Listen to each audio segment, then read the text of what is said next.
This episode of the Coarse podcast has been brought to you by Central Sports and Graphics Incorporated, family-owned and operated screen printing and embroidery business located in a historic storefront on Old Berwick Road in the heart of Espy. They've been doing screen printing for over 20 years.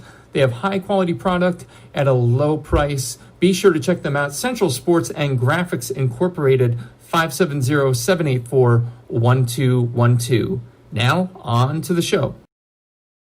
Hi, this is Chef Adrienne Cheatham of Sunday Best Pop-Up Series in New York, and you are listening to the Sean Rossler on the Coarse Grind podcast.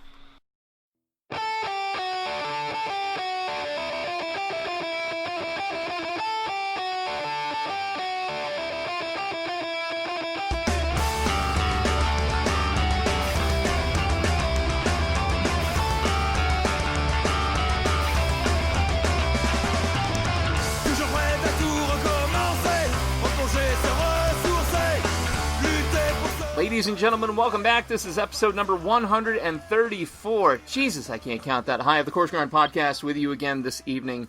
Host, creator, Sean Rossler. How is everyone doing? You know, I'm going to be honest. Revisiting with guests never gets old. It might for you, but it's my show, so I don't really care. It doesn't get old for me, so I love it.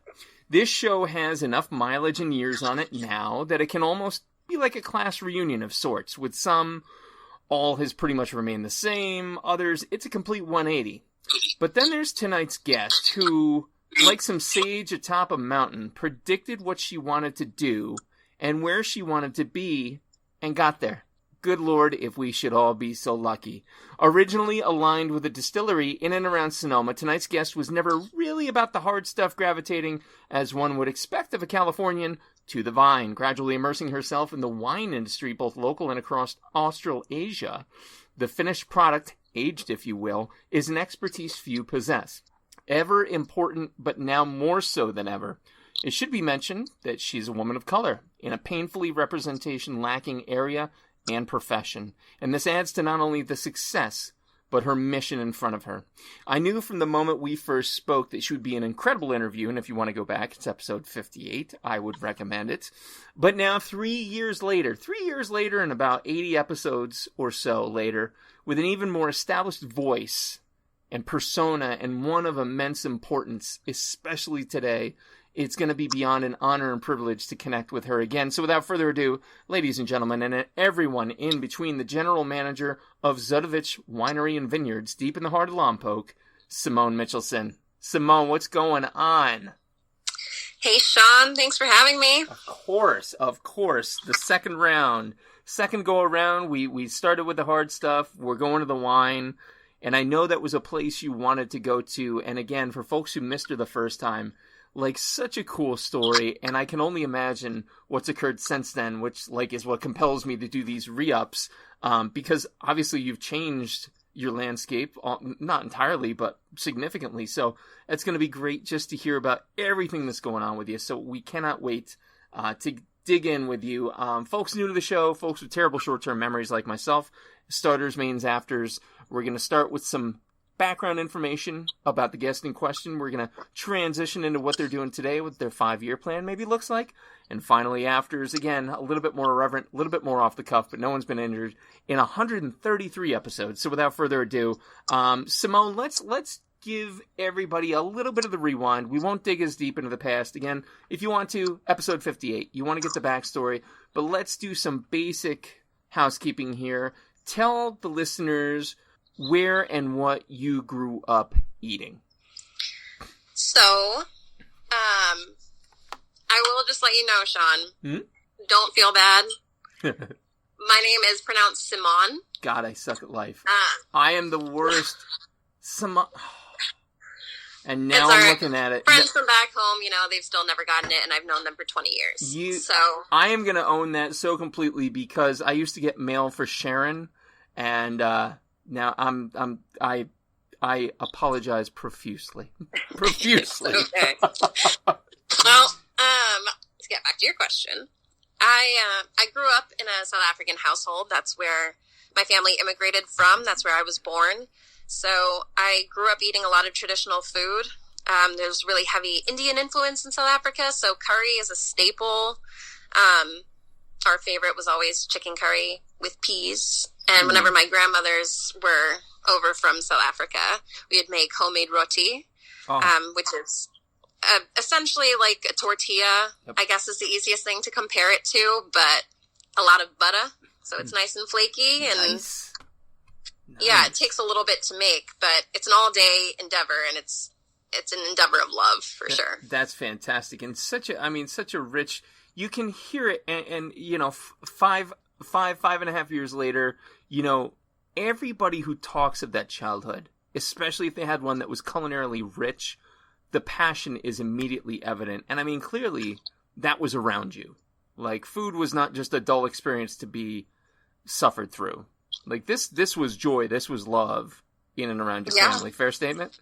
Yeah, absolutely. I mean, in our family too, like, Sundays was like our family day. And after we went to church, and my dad picked up a newspaper, and if we behaved, then he'd buy us donuts, and we'd come home, and my mom would start cooking, like, instantly. And my dad would be like, Simonne, Taryn, go help your mother in the kitchen. So we would, like, it was a time that, like, we got to bond with my mother, but we're also making foods from home.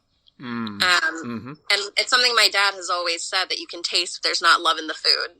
Oh, nothing. I truly believe that. Yeah, nothing could be truer. Nothing could be truer. And I mean, I'm sure, not to, you know, get the cart before the horse, I'm sure that even in beverage, you can taste love. You know, as I'm sitting here, I have to tell you, and you'll appreciate this, just given your industry, one of our COVID purchases was a kegerator. And so we have a local brewery right down the road who is the sponsor of the show, Turkey Hill Brewing, right here in Bloomsburg, Pennsylvania.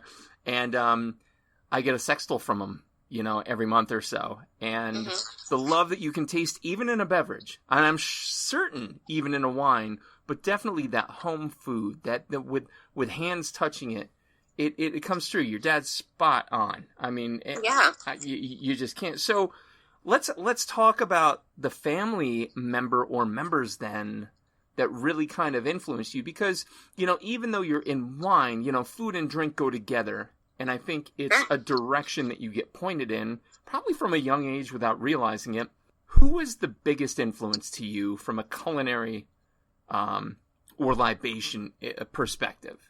I mean, alcohol was never a part of my family growing up. Like, my parents never drank. The most exposure I really had to alcohol was church wine or my high school years drinking, like, shitty vodka. So my grandmothers were definitely my biggest influence with food. And they also, like, it wasn't, like you said, it wasn't just about making a dish, but you're preparing a meal for your family. And it's hugely cultural.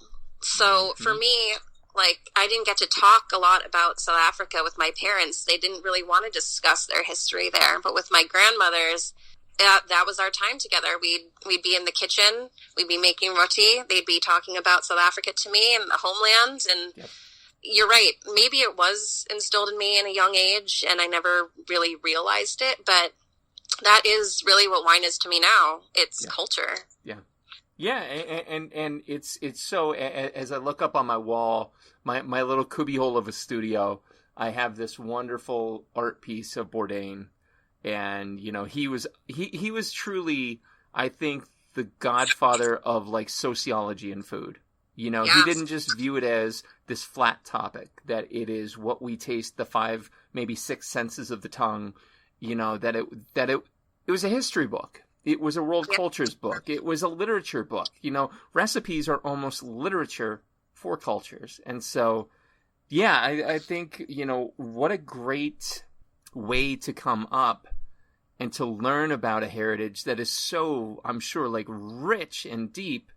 And how better to learn it than by what you put in your body. So, you know, here you are with this rich, deep heritage, this rich, deep food culture, and you start to gravitate towards the libation side of things. Mm-hmm. Tell me when that first started to happen. Now, I'm not talking about Bankers Club in the middle of a field. But, like, when did you look at that and go, man, and you have a unique situation in that here you are in California, like, you know, one of the greatest wine areas in the world. Let alone, let's be honest, everything about California rules. But what was that moment that you went, God, I'd love to do this with my life? You know, it really started when I lived in New Zealand.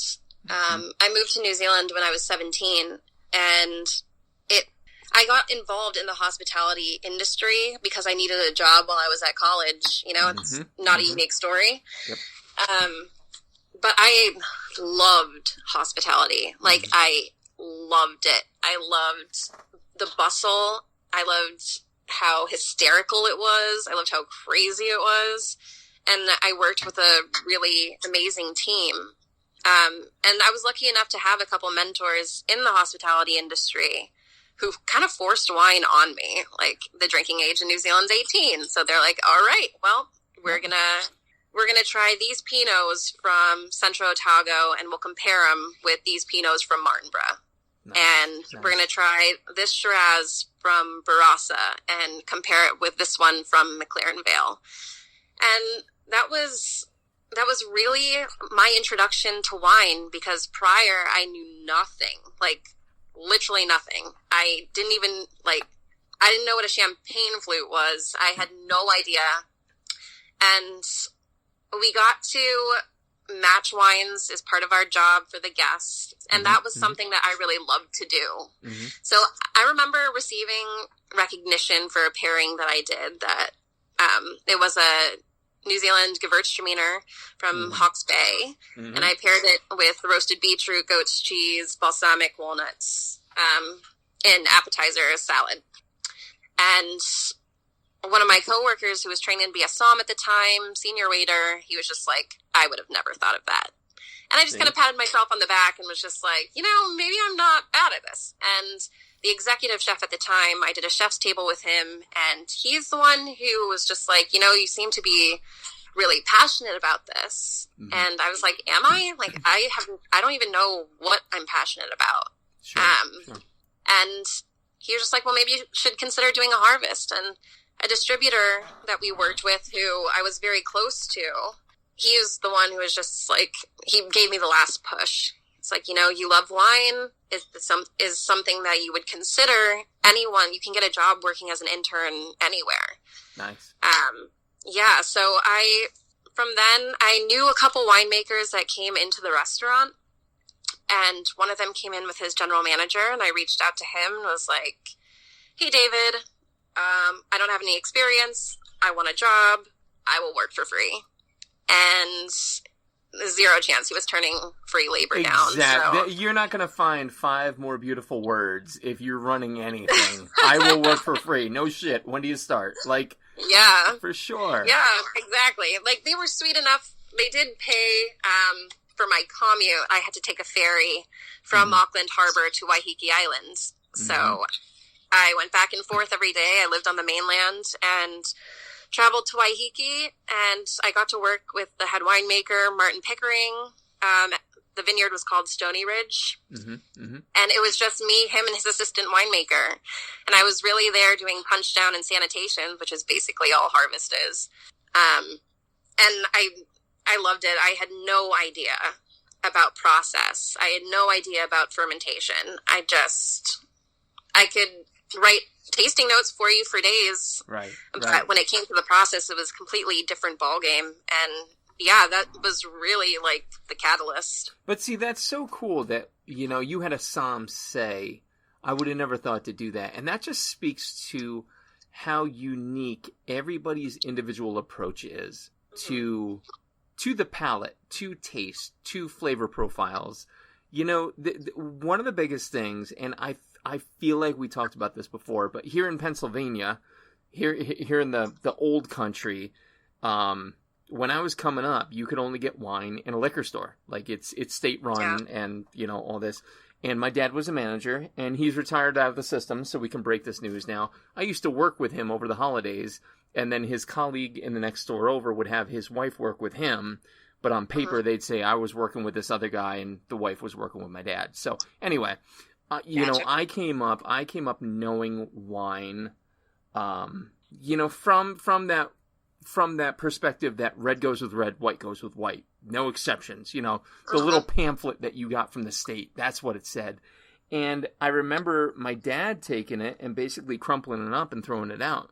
And he would say, well, what do you like?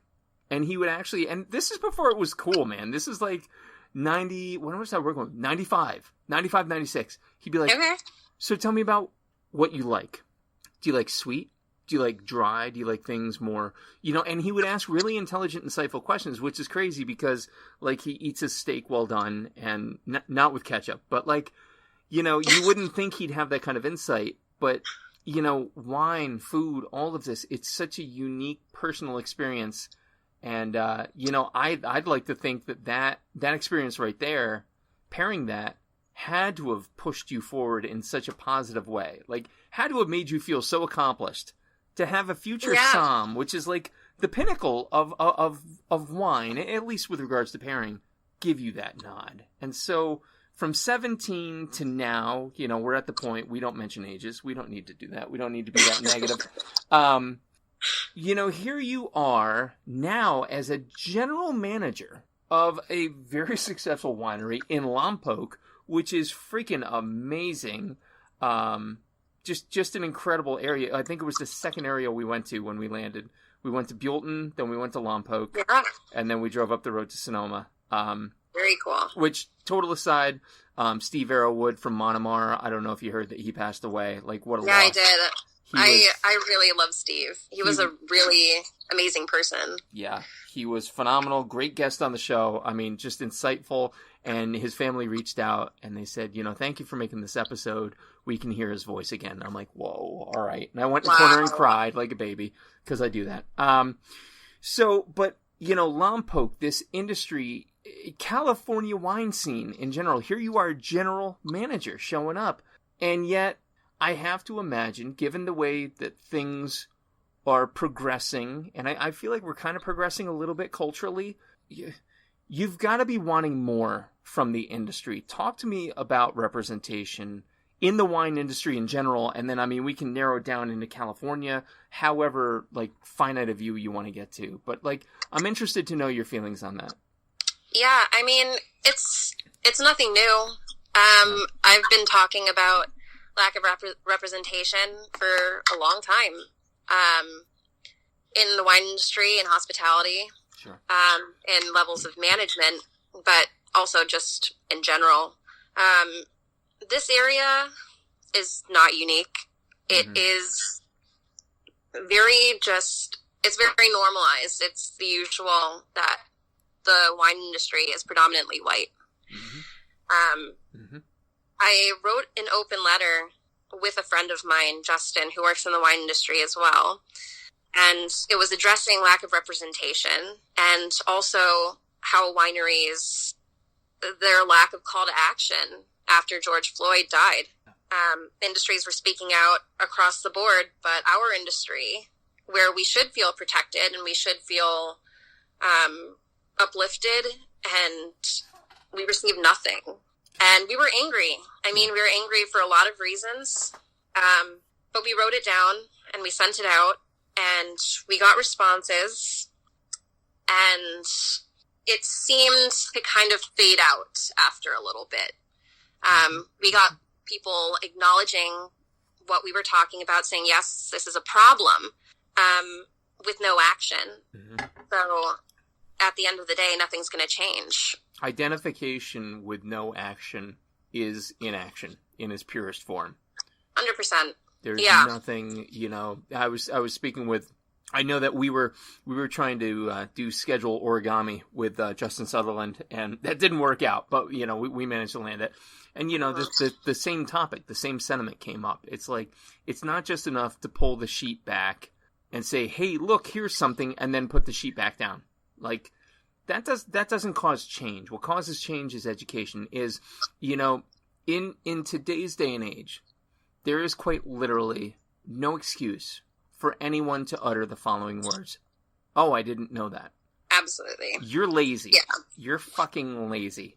If you can utter that in your privileged life, skin, you're lazy. I have busied myself just out of self-interest. I know I was joking with you before about my 3 kids, them driving me crazy, but you know, I need to be the one that pushes that better generation forward. Yeah. Without the support at this level, literally at my level right now, pushing my kids who they're going into 8th, 5th, and 1st respectively. Mm-hmm. There's not an area of life of those grade levels that isn't somehow going to be affected, even in our small town America. I think it's even more crucial in an area like this to really instill it, to actively instill it, to say, no, your flag isn't heritage, it's hate. By the way, here's why. Do you want to learn about that? Do you want to learn about it? And I don't want to get carried away. You know, I want to. It's easy to. It really is, and I think the best part of this, and again, I'd love to know your thoughts on this, and not to steer, too far off the, hey, Simonne, see what I did there? I pronounced it right. How's it going? Check back in. But, I can't help but feel good about one aspect of this. I have seen more action as opposed to just voice happening. And I want to see it continue. And I've got to see it continue. And again, it starts with me. It starts with, and that should be true for anyone listening. It starts with you. Don't wait for someone else. You do it. Mm-hmm. More conversations that you have with your circle, the more it'll filter out. And they'll have conversations too. And, the people who have been, I think, the most supportive so far have been, there's a group that I'm a part of called Women in Wine Central Coast. And I've received tons of messages, not asking like what I can read or what I can do, because I have gotten a ton of those messages as well. Sure. But these women are like, we want to do something. Yeah. And I'm like, that's fucking awesome. Yeah. Like, let's do something. Yeah.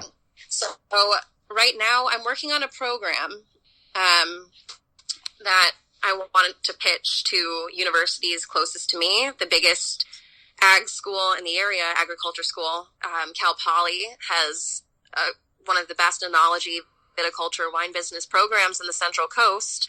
So I'm writing it for them, and the idea is to have scholarships for the underrepresented groups, for the BIPOC community, and it will also help kids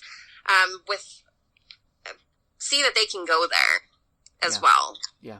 And that these are programs that they can enroll in. Scholarships to be offered to the BIPOC community from wineries. So wineries will offer X amount. They'll provide internships for these students after they're enrolled. And it can be for undergrad, it can be for graduate, with the potential of a job opportunity afterwards. So that's fantastic. That's fantastic. I want kids to know that this is an avenue for them and that it's accessible, because Black kids specifically have been told that luxury is not accessible to them. Wine has historically been for rich, white, old men. Mm-hmm. And I do think that that is very much the older generation that's changing with millennials. But education is so massively important. And if wineries are willing to offer up their resources now, I'm sure as hell going to take advantage of it. And if this means that more kids of color will have opportunities to pursue careers in wine, then, I mean, that's the goal. That's impact, and that's immediate diversity. Yeah, and that's the thing where, and my wife is brilliant, and she works with physician communication, and she talks about things like implicit bias and unconscious bias. And I think we as the white community do a real shit job of identifying our blind spots, of areas that we haven't been aware of, that we just conveniently whether it's active, passive, conscious or unconscious or not, the fact of the matter remains is that it happened. So what are you going to do about it? It's not just enough to wash your hands and say, oh, I didn't know. My 12-year-old tries to do that to get out of shit. And what do? No, we take his phone for a week. Now, transplant that on you, grown-up 45-year-old Karen in the mall. The mall. Jeez, I just aged myself there. Never mind. People still go to the mall. Do we? Okay, cool. Good. I'm glad it's still there. But like, oh, I didn't know. The fuck you didn't. Yeah. Come on. It's such an easy cop-out. And you're right. I mean, right now, we are in, obviously, the age of social media. There's access to anything you want to know. There's information everywhere. Yep. When George Floyd was murdered, my feed was flooded. Yeah.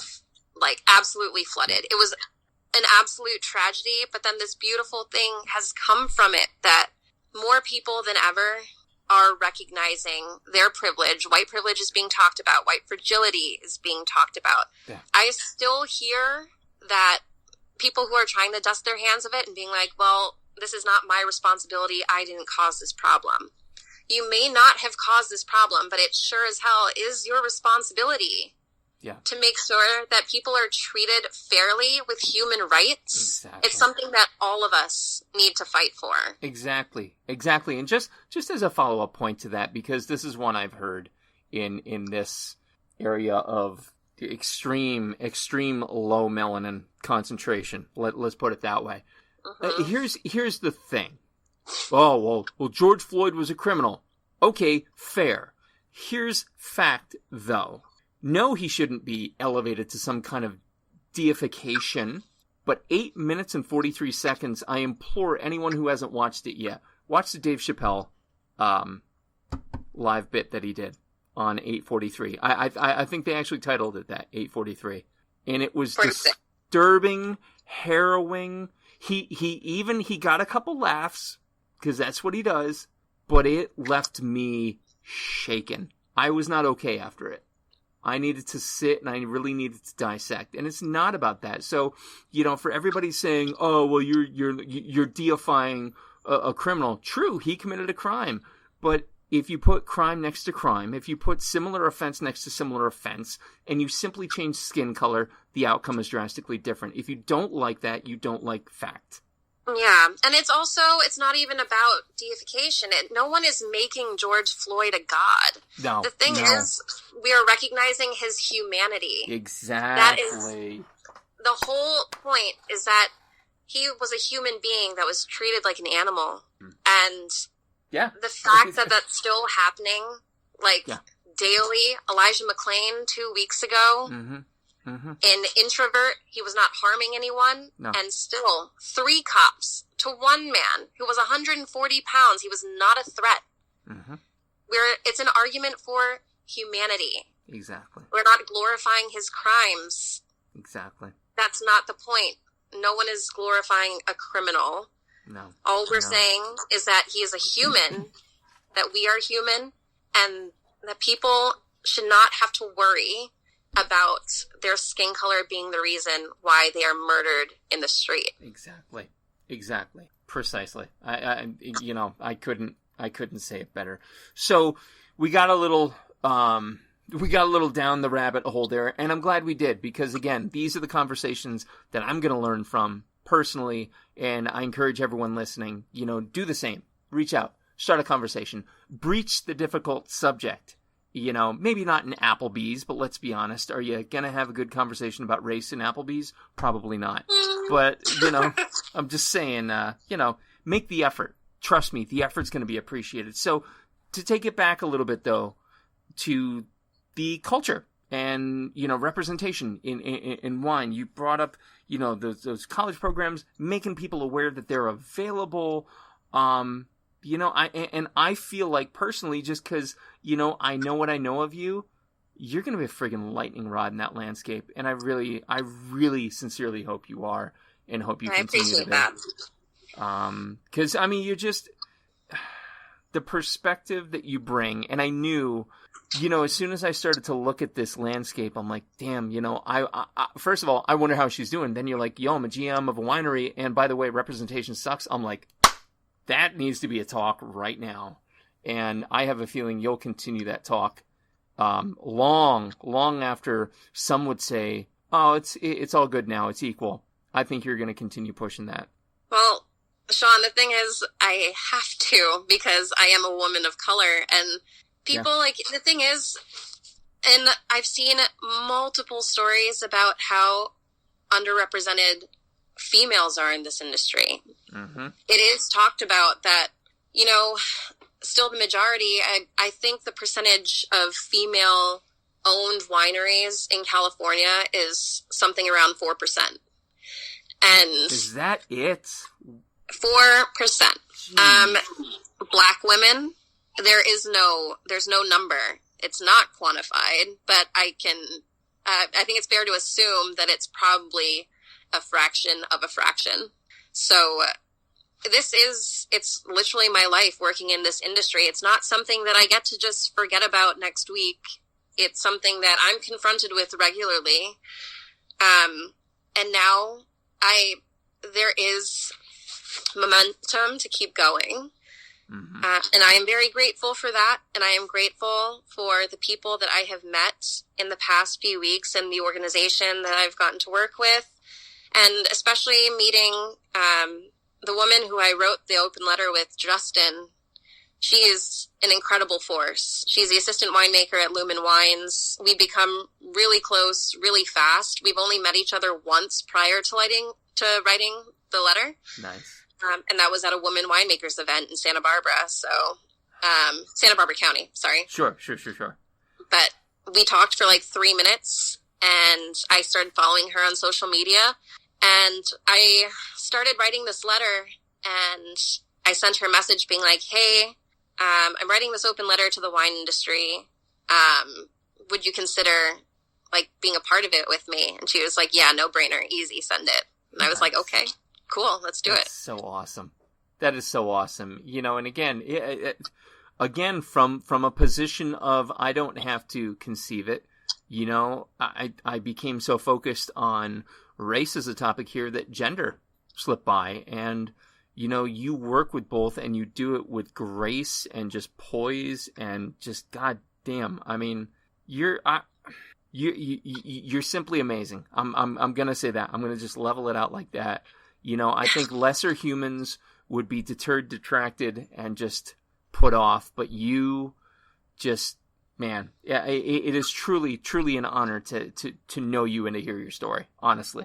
Thank you, Sean. I really appreciate that. Yeah, absolutely. And listen, I know you've got a dinner to get to with the boyfriend. So, you know, really wanted to just wrap it there. You know, great update. Again, ZotovichVineyards.com, correct? Yes. And Zotovich, VYDS on Twitter, Zotovich_vineyards on the Instagram, and probably a presence on Facebook. 300 North 12th Street in Lompoc, California, 93436, 805-736-1600. Is that for the tasting room, I would imagine? That's for the tasting room. That's the tasting room. And can they meet you there? Can they come see you? Can they come say hi? Yeah, absolutely. Nice. At the moment, I've asked my staff what they're comfortable with. No one's ready to come back yet, so I'm manning the tasting room myself on the weekends. We're adjusting as the situation progresses with coronavirus. There's more cases daily now, and that's because testing has obviously become more regular and open to everyone. Sure. But also people are gathering like crazy. Yep. So it's a fluctuating situation, but keep an eye on our social media. If you do want to follow me and things that I'll be doing, over the next year, I will be making my first wine this year as well. What? Nice. Yeah. Thank you. I'm very excited. That's exciting. What kind? Can we at least get that? Yeah. We're making Syrah. Oh. Yeah. Love Cool it. Climate Syrah. Love it. From a really trippy vineyard in the middle of the Central Coast. So. Unbelievable. Unbelievable. I'm sure it's going to be amazing. Again, Simonne, thank you so much for spending your evening with us. We appreciate it.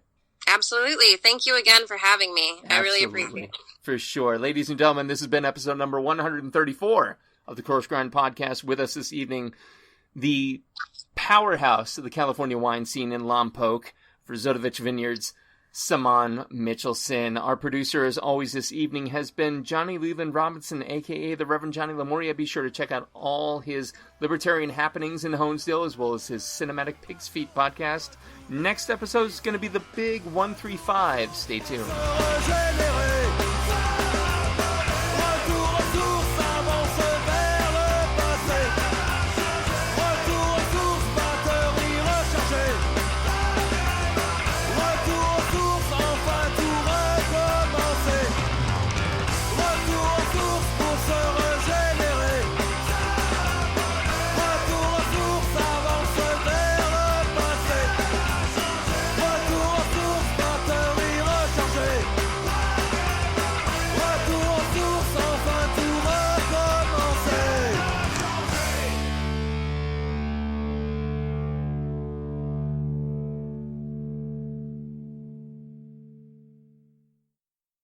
Are you passing through central Pennsylvania and looking for one of the best dining experiences and craft brew menus around?